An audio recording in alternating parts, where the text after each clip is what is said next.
Dans cette deuxième partie de la sensibilité consciente, on va parler du toucher. Donc, la peau est l'organe sensoriel qui est très sensible au toucher. Au niveau de la peau, il y a plusieurs fibres nerveuses qui se terminent bien sûr par des récepteurs ou bien des capteurs sensoriels qui sont très sensibles à la température, à la douleur, à une faible pression, forte pression, à des objets qui ont un toucher qui est lisse ou bien rigoureux, des corps chauds ou bien froids. Donc, grâce à la peau, qu'est-ce qu'on va trouver? On trouve ces récepteurs sensoriels. Et ces récepteurs, bien sûr, ce sont des terminaisons nerveuses qui sont reliées avec des fibres nerveuses. Et là, qu'est-ce qu'on va dire qu'on va sentir au niveau de la peau? Mais là, c'est faux. L'acquisition de la sensation, il va s'effectuer au niveau des aires sensitives, c'est-à-dire au niveau du cerveau. Et pourquoi on dit ça? Juste tout simplement parce que l'influx nerveux, il va passer d'une vitesse qui est très, très élevée. C'est pour cette raison que nous, on va sentir au niveau de la peau, mais c'est faux, la sensation s'effectue au niveau du centre nerveux responsable du toucher, c'est-à-dire l'aire de la sensibilité générale. Donc voilà la peau avec ses différents capteurs sensoriels. On va commencer tout d'abord par l'anatomie de la peau humaine. Donc, parmi ces récepteurs sensoriels, on trouve des récepteurs qui sont très sensibles, même à un léger toucher, et où on trouve ces récepteurs-là dans la partie superficielle de la peau. On peut trouver aussi des corpuscules qui sont très sensibles à une forte pression, quand on peut trouver aussi d'autres capteurs sensoriels qui sont sensibles à des objets froids ou bien chauds, etc. Et ces capteurs-là, ils vont avertir les centres nerveux. Par exemple, ils vont avertir que nous recevons, par exemple, un coup ou bien une pression qui est très forte. Voilà un schéma qui va nous montrer une coupe au niveau de la peau. La partie superficielle, c'est l'épiderme. Et là, on voit des capteurs, bien des récepteurs sensoriels, des terminaisons libres, ou bien des corpuscules libres qui sont sensibles aux douleurs. On a par exemple les corpuscules qui sont sensibles à des pressions, soit faible pression ou bien forte pression. Par exemple, le corpuscule de Messner, sensible à une faible pression. Voilà les disques de Merkel, aussi une légère pression. Et le corpuscule de Pacini qui est sensible à une forte pression. Et là, on a d'autres corpuscules, par exemple le corpuscule de Ruffini qui est sensible à la température. Et voilà, ces corpuscules, on peut les trouver à l'extrémité, c'est-à-dire à la partie superficielle de la peau, comme on peut les trouver dans la partie interne, le derme ou bien l'hypoderme. Voilà un autre schéma qui nous montre d'autres types de corpuscules ou bien de capteurs sensoriels, par exemple le corpuscule de Krause, sensible au froid, Ruffini, sensible à la chaleur, corpuscule de Pacini, comme on vient de le dire, sensible à une forte pression, corpuscule de Golgi à une légère pression, et Messner aussi à une légère pression ou bien une pression qui est très faible. Comment s'effectue l'élaboration des messages nerveux au niveau des récepteurs sensoriels de la peau? Tout d'abord, les capteurs sensoriels, puis les nerfs sensitifs, et le message nerveux, il va passer à travers la moelle épinière, bien sûr, directement vers les centres nerveux, et là, je parle de l'aire de la sensibilité générale.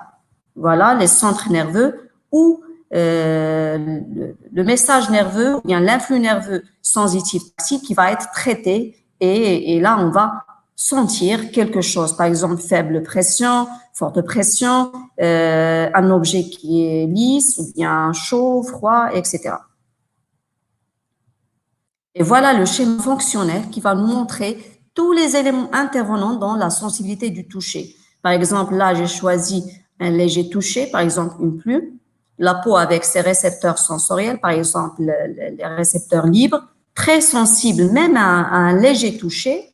Et là, où va naître l'influx nerveux sensitif tactile, qui va être conduit à travers les fibres nerveuses tactiles, c'est-à-dire qu'on les trouve au niveau du nerf tactile, qui va jouer le rôle d'un conducteur sensoriel, toujours vers un sens centripète, parce que le message il va être traité au niveau des centres nerveux, et là on parle d'un sens centripète afférent. Une fois arrivé au niveau de l'aire de la sensibilité générale, qui va jouer le rôle d'un centre sensoriel, on va sentir, par exemple, là, une faible pression. La pression élaborée par cette plume-là, ou bien ce stimulus. Voilà un autre schéma. L'excitant, par exemple, une faible pression, ou bien une forte pression, ou bien un corps chaud, un corps, par exemple, humide, lisse. L'élaboration du message nerveux à travers ces récepteurs sensoriels. Puis, le message va passer à travers le nerf tactile, la moelle épinière, et là, on va voir que l'influx nerveux, il va dévier, bien sûr, plus précisément au niveau du bulbe rachidien, pour arriver jusqu'au l'aire de la sensibilité générale, en arrière du sillon de Rolando. Et là, le message va être traité et interprété. Voilà un autre circuit de l'influx nerveux sensitif depuis les récepteurs situés au niveau de la peau, le nerf sensitif, la moelle épinière, puis vers le cerveau, c'est-à-dire, bien sûr, dans l'autre partie du cerveau. Là, ce schéma-là, il va nous montrer l'emplacement exact de l'aire de la sensibilité générale derrière le sillon de Rolando et plus précisément au niveau du lobe pariétal.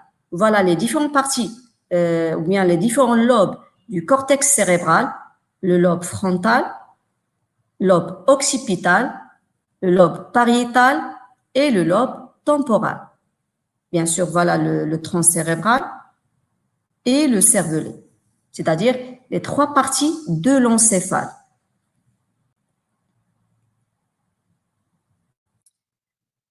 Voilà un exemple de l'enregistrement de l'activité électrique au niveau d'une fibre nerveuse reliée à un récepteur sensoriel au niveau de la peau.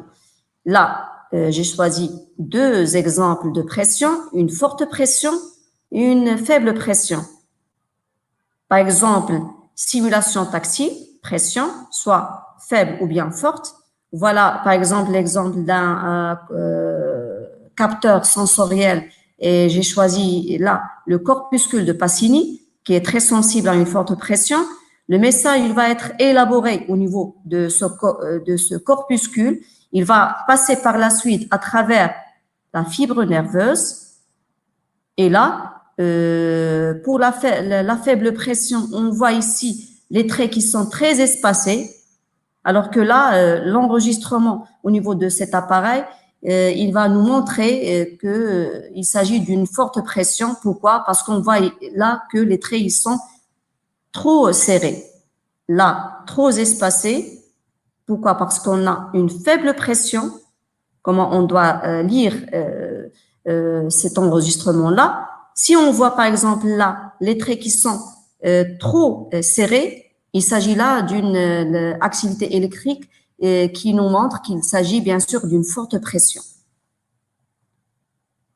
Voilà un autre schéma qui va nous montrer que, par exemple, les surfaces occupées sur l'aire de la sensibilité tactile, l'aire de la sensibilité générale en relation avec le toucher.